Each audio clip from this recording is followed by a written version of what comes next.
محترم المقام صاحب عز و شان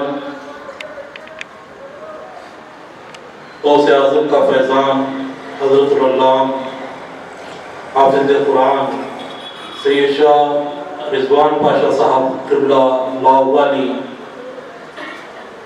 فرزند سجدہ نشین بارگاہ حضرت لاہوری رحمۃ اللہ علیہ، اس جلسے کے میزبان مخرج حضرت العلامہ قاری قرآن حضرت مولانا ڈاکٹر محمد عبدالحمید اکبر صاحب قبلہ،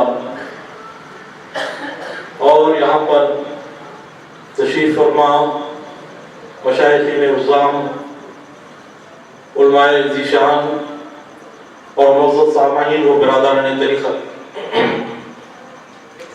ابھی آپ نے دو خطابات سید الطائفہ فاروق العلماء رئیس القوم لسان التصوف لسان القوم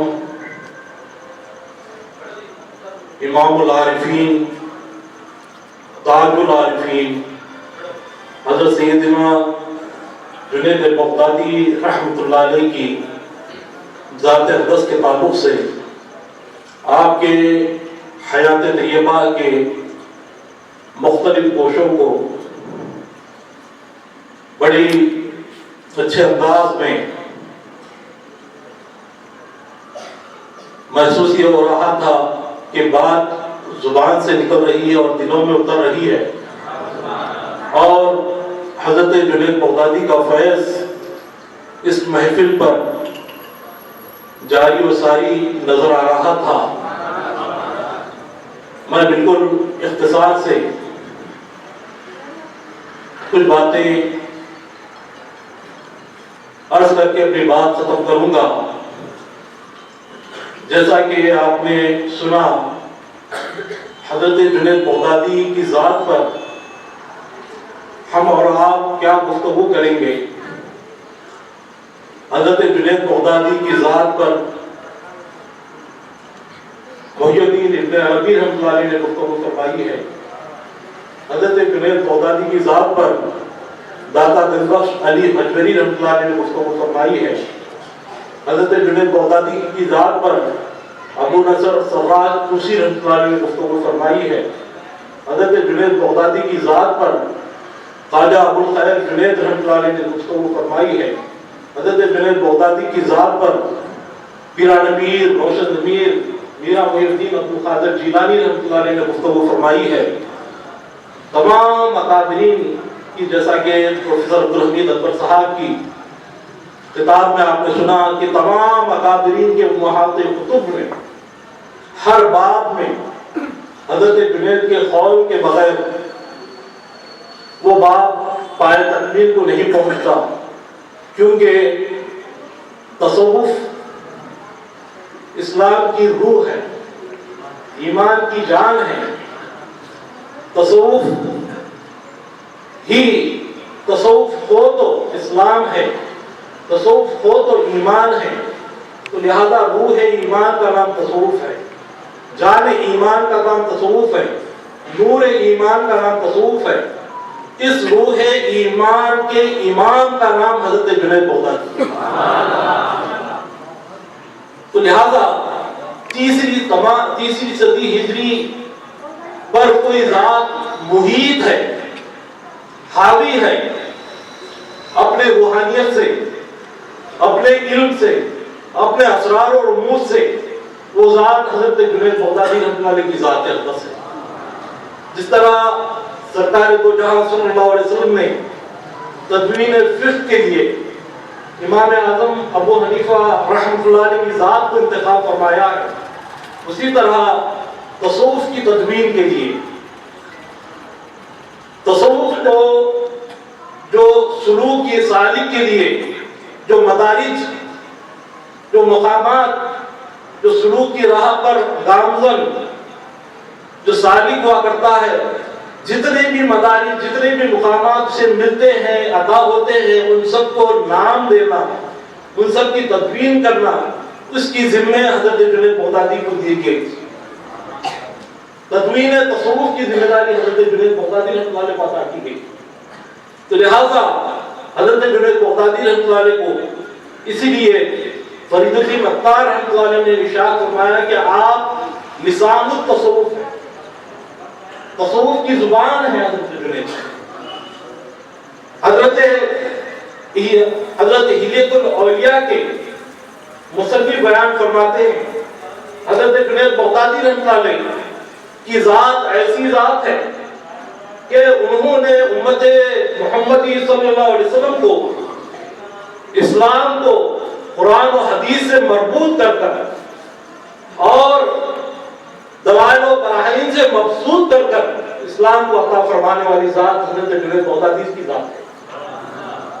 اسلام کو تصوف کا لبادہ عطا کرنا، تصوف کا لباس عطا کرنا، تصوف جو علم باطن ہے جس کو قرآن نے علم لدنی کہا، حدیث نے علم احسان کہا، تو اس علم کو باضابطہ مدون کرنے والی ذات حضرت جنید بغدادی کی ذات ہے. تو لہذا جنید بغدادی رحمۃ اللہ علیہ کے ایک ایک قول پڑھیں، اس میں آپ کو قرآن و حدیث ایسی مربوط نظر آئے گی اور قرآن و حدیث کے ایسے ایسے دلائل نظر آئیں گے. حضرت جنید بغدادی رحمۃ اللہ علیہ کی ذات کے تعلق سے آپ نے سنا فخر مصطفیٰ صلی اللہ علیہ وسلم حضرت جنید بغدادی کی ذات ہے. تو لہذا حضرت جنید بغدادی رحمۃ اللہ علیہ کی بارگاہ میں ایک عیسائی آتا ہے جو اپنے قوم کا ایک عالم تھا، وہ سرکار دو جہاں صلی اللہ علیہ وسلم کی اس حدیث پاک سے واقفیت رکھتا تھا کہ اتقوا فراست المومن انظروا بنور اللہ، کہ مومن کی فراست سے ڈرو کہ وہ اللہ کے نور سے دیکھتا ہے. تو اس حدیث کو لے کر وہ لباس مسلمانوں کے لباس میں حضرت جنید کی محفل میں آ جاتا ہے. آ کر حضرت جنید سے سوال کرتا ہے کہ میں چاہتا ہوں کہ آپ اس حدیث پاک کی تشریح فرمائیں، اس حدیث پاک کی توضیح فرمائیں. حضرت جنید کے پاس خال کا نہیں بلکہ حال کا جواب. آپ فرماتے ہیں اب تیرا وقت آ گیا ہے کہ تو اپنی زنجیر توڑ دے اور دائرہ اسلام میں داخل ہو جائے. وہ شخص فوراً حضرت جنید کے رعب و دبدبے سے دائرہ اسلام میں داخل ہو جاتا ہے. لہذا حضرت جنید بغدادی رحمۃ اللہ علیہ کی محفل میں جب وہ جاتا ہے، اس کے ساتھی پوچھتے ہیں کہ تو نے سوال کیا کیا تھا، جواب کیا ملا؟ تو وہ کہتا ہے کہ بے شک حضرت جنید نے میرے سوال کا صحیح جواب عطا کیا. میں عیسائی مذہب تھا، میں عیسائی تھا، میں سوال لے کر گیا تھا کہ مومن کی فراست سے ڈرو کہ وہ اللہ کے نور سے دیکھتا ہے. تو حضرت جنید وہ مومن تھے جو اللہ کے نور سے دیکھ چکے تھے کہ میں عیسائی ہوں، اور فرمایا کہ تم مسلمان ہو گئے. تو اس کے مذہب کو آپ نے دیکھا، دیکھ کر اس کو مسلمانی میں تبدیل کر دیا.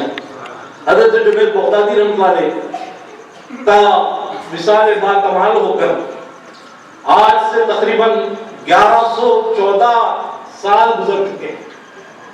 حضرت جنید بغدادی کا جو اس میں مبارک ہے، میں جب رجب شروع ہو رہا تھا میں نے ارادہ کیا کہ کم سے کم جنید بغدادی کی کانفرنس ہو کر کئی سال کا گیپ ہو چکا ہے، اس کے بعد یہ سلسلہ ہم شروع کریں گے. ہر رجب میں انشاءاللہ حضرت جنید بغدادی رحمۃ اللہ علیہ کی یاد منائیں گے. تو میں نے سوچا کم سے کم حضرت جنید کے اس میں مبارک کے جو الفاظ ہیں، 4 حروف، کم سے کم 4 کانفرنسز ہو. اللہ نے میرے ارادے کو قبول فرمایا. الحمدللہ مدینہ طیبہ میں بھی حضرت جنید بغدادی رحمۃ اللہ علیہ کا کانفرنس ہوا، بنگلور کی سرزمین پر ہوا، حیدرآباد کی سرزمین پر ہوا. آج ہم جنید کی دال مکمل کر رہے ہیں. آج 4تھا عظیم الشان کانفرنس ہو رہا ہے، اور حضرت جنید بغدادی رحمۃ اللہ علیہ کی ذات کا تعارف آپ کے اس قول سے میں دینا چاہتا ہوں کہ آپ نے ارشاد فرمایا کہ اولیاء کی جو حکایتیں ہوتی ہیں اولیاء کی جو حکایتیں ہوتی ہیں وہ جندم من جند اللہ ہوتی ہیں، یعنی اللہ کے لشکروں میں سے وہ لشکر ہوا کرتی ہیں، اور ان حکایتوں سے سالک کے دل مضبوط ہوا کرتے ہیں، ان حکایتوں سے سالک کے دل مضبوط ہوا کرتے ہیں۔ تو لہذا حضرت جنید نے جو فرمایا جندب من جند اللہ، اسی سے لفظ جنید نکلا ہے، اسی سے لفظ جنید نکلا ہے۔ جنید آپ کو تنہا نظر آتا ہے، اس وحدت میں کثرت ہے۔ حضرت کے جنید بغدادی رحمۃ اللہ علیہ کی اس وحدت میں کثرت ہے کہ جنید کے معنی لشکر کے ہیں، یہ ایسا عظیم لشکر ہے، یہ ایسا عظیم ذات ہے کہ اس ذات میں آپ اخلاص دیکھیں تو اخلاص کی امامت پر وہ نظر آتا ہے، اس ذات میں توکل دیکھیں توکل کی امامت پر وہ نظر آتا ہے، راضی بر رضا رہنا دیکھیں اور راضی بر رضا رہنے کی کیفیت کی امامت پر وہ نظر آتا ہے۔ کیوں نہ ہو کہ تمام کے تمام تصوف کے اصطلاحات، تمام کے تمام تصوف کے مقامات، تمام کے تمام تصوف کے اشارات، تمام کے تمام تصوف کے مدارس کے امام کا نام حضرت جنید ہے۔ آپ اندازہ کریں، باعزید بستانی والے سلطان العارفین ہیں، آپ نے اپنے دور میں آپ کی زبان سے ایسے ایسے کلمات صدور ہوئے جس کو سمجھنا امت کی بس کی بات نہیں تھی، جس کو حضرت ابو نصر سراج رحمۃ اللہ علیہ نے اپنے کتاب العلماء میں ارشاد فرمایا کہ اس کو شطیات کہا جاتا ہے۔ وہ شطیات جو حضرت باعزید بستانی رحمۃ اللہ علیہ کی زبان سے صدور ہوئے، وہ امت سمجھ نہیں پا رہی تھی، ان شطیات کی تفسیر و تشریح حضرت جنید نے فرمائی ہے۔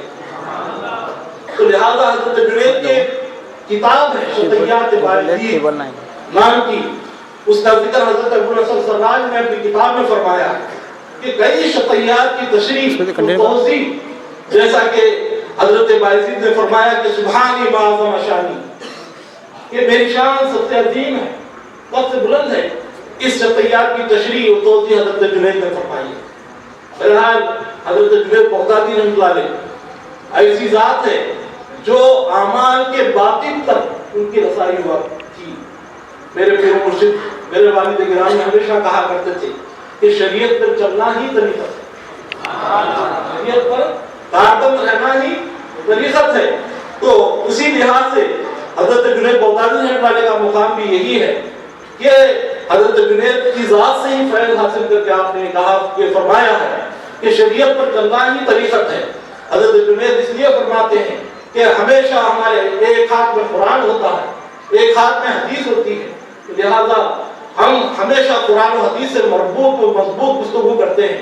حضرت جنید رحمۃ اللہ علیہ کی آپ اقوال پڑھیں کہ ہر عمل، چاہے وہ نماز ہو، روزہ ہو، حج ہو، زکات ہو، اس کا باطن آپ کی ذات میں نظر آتا ہے، اس کے اسرار و رموز آپ کی ذات میں نظر آتے ہیں، اس میں پوشیدہ جو مقامات بلند آپ کی ذات میں نظر آتے ہیں۔ میں اس حکایت کو بیان کر کے اپنی بات ختم کروں گا۔ حضرت جنید بغدادی رحمۃ اللہ علیہ کی بارگاہ میں ایک شخص آتا ہے، آ کر بیٹھتا ہے، حضرت جنید سوال کرتے ہیں کہ کہاں سے آنا ہوگا۔ یہ حکایت، یہ مکالمہ کشف المحجوب میں بھی موجود ہے، حضرت جنید بغدادی رحمۃ اللہ علیہ کی کتاب سیرت جنید میں بھی موجود ہے، اور کئی کتب میں امام قشیریہ، رسالہ قشیریہ میں بھی یہ موجود ہے۔ تو لہذا حضرت جنید اس سے سوال کرتے ہیں کہ کہاں سے آنا ہوگا۔ وہ شخص کہتا ہے کہ میں حج کی تکمیل کر کے آیا، فرید حج کی تکمیل کر کے آیا۔ تو حضرت جنید اس سے سوال کرتے ہیں جب تو گھر سے نکلا، گھر سے سفر کو جب نکلا، جب تو نے تمام گناہوں کو بھی ترک کر دیا۔ یہ دیکھیں ایک ایک چیز کا باقی، جب تو نے سفر حج کے لیے ارادہ کیا اور گھر سے نکلا تو تمام گناہوں کو بھی تم نے ترک کر دیا۔ وہ شخص کہتا ہے کہ نہیں۔ حضرت جنید فرماتے ہیں تو گھر سے نکلا ہی نہیں۔ دوسرا سوال حضرت جنید سوال کرتے ہیں کہ جب تو منزل با منزل سفر حج کیا، منزل با منزل طے کرتے ہوئے سفر حج کیا، تو اس وقت قرب خداوندی کے بھی تو نے منازل طے کی، اللہ تعالیٰ کی تقرب کے بھی تو نے منازل طے کی ہے؟ وہ شخص کہتا ہے کہ نہیں۔ حضرت جنید فرماتے ہیں تو نے منزل پابندی کا خیال نہیں کیا. حضرت جنید سوال کرتے ہیں جب تمہیں احرام لاتا اور اپنا جو لباس تھا اس لباس کو اتار دیا اس وقت تو نے اپنے صفات غلیظہ تکبر، حسد، جلن، رغبت یہ تمام چیزوں کو اپنے جسم سے نکالا؟ وہ شخص کہتا ہے کہ نہیں. تو حضرت جنید فرماتے ہیں تو نے احرام نہیں باندھا. اس کے بعد حضرت جنید فرماتے ہیں کہ جب تو نے وقوف عرفات کیا، عرفات میں ٹھہرا، اس وقت ذات خداوندی کا تجھے قرب حاصل ہوا، اس وقت مراقبہ ذات تجھے حاصل ہوا؟ حضرت وہ شخص کہتا ہے کہ نہیں. تو حضرت جنید فرماتے ہیں تیرا وقوف عرفات بھی نہیں ہوا. اس کے بعد حضرت جنید فرماتے ہیں جب تو مزدلفہ کے لیے گیا وہاں پر تو نے تیرے خواہشات نفسانی ختم کی؟ تو شخص کہتا ہے کہ نہیں. تو حضرت جنید فرماتے ہیں تو مزدلفہ میں بھی قیام نہیں کیا. حضرت جنید پھر سوال کرتے ہیں کہ جب تو کعبۃ اللہ کا طواف کر رہا تھا، طواف کعبہ جب تو نے کیا، کیا تجھے مشاہدہ حق نصیب ہوا، حق کا مشاہدہ نصیب ہوا؟ تو وہ شخص کہتا ہے کہ نہیں. تو حضرت جنید فرماتے ہیں تو نے کعبے کا طواف بھی نہیں کیا. اس کے بعد حضرت جنید سوال کرتے ہیں کہ جب تو مینا گیا اور جانور کی قربانی کی، وہاں پر تو نے اپنے خواہشات نفسانی کی بھی قربانی کی، اپنے خواہشات نفسانی کو بھی قربان کیا؟ وہ شخص کہتا ہے کہ نہیں. تو حضرت جنید فرماتے ہیں تو نے قربانی بھی نہیں کی. آخری میں حضرت جنید سوال کرتے ہیں کہ جب تم نے رمی جمار کیا، شیطانوں کو تم نے کنکریاں ماری، تو جیسے جیسے تم نے کنکریاں ماری اپنے خواہشات نفسانی کو بھی تم نے پھینکا، اپنے خواہشات نفسانی کو بھی اپنے وجود میں سے نکال کر پھینکا؟ تو شخص کہتا ہے کہ نہیں. تو حضرت جنید فرماتے ہیں تم نے رمی جمار یعنی شیطانوں کو کنکریاں بھی نہیں ماری. اور حضرت جنید فرماتے ہیں آئندہ سال پھر تو حج کو جا، جیسے میں نے بتایا اس طریق سے حج کر تاکہ مقام ابراہیم تک تجھے رسائی حاصل ہو، تاکہ مقام ابراہیم تک تجھے رسائی حاصل ہو. جیسا کہ ابھی بھی آپ نے مولانا رضوان صاحب قبلہ سے سماعت کیا کہ آج کے دور میں جیسا حضرت جنید کے دور میں بھی علماء سو بھی تھے، علماء حق بھی تھے، اسی طرح آج کے دور میں پیر سو بھی ہیں، پیر حق بھی ہیں، اور ترک اعمال کی بھی بات کرتے ہیں، اعمال کو ترک کرنے کی بھی بات کرتے ہیں، فرائض کو ترک کرنے کی بات کرتے ہیں، نمازوں کو ترک کرنے کی بات کرتے ہیں، روزوں کو ترک کرنے کی بات کرتے ہیں. لیکن پیران پیر روشن ضمیر غوث اعظم دستگیر کے دور میں بھی یہ لمحہ آیا کہ پیران پیر روشن ضمیر غوث اعظم دستگیر کو وہ مقام قرب حاصل ہوا، تو ایک تجلی کا ظہور ہوا. وہ تجلی آ کر پیران پیر کو کہتی ہے کہ اے عبد القادر، آج سے تمہیں فرائض وغیرہ تمام چیزیں معاف کر دیے گئے، تم اس مقام پر پہنچو. پیران پیر نے سوچا میرے نانا جان پر ہی یہ چیزیں معاف نہیں تو مجھ پر کیسے معاف ہوگی؟ تو آپ فوراً لاہور پڑھتے ہیں. لاہور پڑھتے ہی وہ شکل جو ہے شیطان ظاہر ہو جاتا ہے. تو اس کے بعد پھر دوسرا حملہ وہ کرتا ہے کہ عبد القادر آپ کو اپنے علم میں بچا لیا. تو غوث اعظم فرماتے ہیں نالائق، مجھے میرے علم نہیں بلکہ اللہ کے فضل نے بچا لیا. لہذا ترک اعمال کو ترک کرنے کے لیے ہر دور میں شیطان بن کر لوگ آتے ہیں. حضرت جنید بغدادی رحمۃ اللہ کی بارگاہ میں بھی کچھ عرفا نے آ کر سوال کیا کہ کچھ ایسے عرفا بھی ہیں، کچھ ایسے لوگ بھی ہیں کہ اعمال کو ترک کرنے کی بات کرتے ہیں. تو حضرت جنید بغدادی رحمۃ اللہ علیہ ارشاد فرماتے ہیں، اس قول کو آپ یاد رکھیں کہ حضرت جنید بغدادی فرماتے ہیں کہ اعمال کو ترک کرنا میرے نزدیک کبیرہ گناہ ہے، بہت بڑا گناہ ہے. اور ہم نے، آپ فرماتے ہیں ہم نے اعمال کو اللہ کی جانب سے پائے ہیں، اللہ کی بارگاہ سے پائے ہیں، اور اسی کی بارگاہ میں رجوع ہونے کے لیے ہم اعمال کرتے ہیں. اور آخری میں آپ ارشاد فرماتے ہیں کہ اللہ رب العزت مجھے 1000